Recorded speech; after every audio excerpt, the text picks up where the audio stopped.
Opa, bom dia, boa tarde. Eu não sou mecânico, mas é o seguinte, eu Livina fazia barulho para caramba, parecia que estava caindo à frente. Toda hora que passava num buraco e tal, ou numa rua de paralelepípedo. Então o que acontece? Aqui, ó, ela não tinha essa molinha. Vai nesses dois furinhos.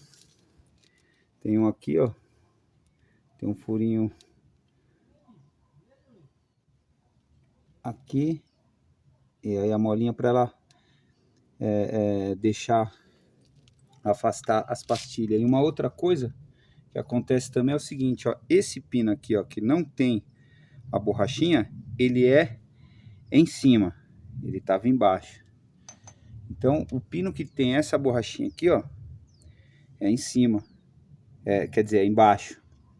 E aí ele faz com que o sistema fique um pouco mais amortecido e não faz aquele barulho que geralmente a gente... O disco também é solto do Livina, que prende a roda. É o que eu falei, eu não sou mecânico. Então, dando um toque, de repente aquele que tem barulho de suspensão, parece barulho de suspensão, e é apenas a molinha da pastilha e o pino invertido.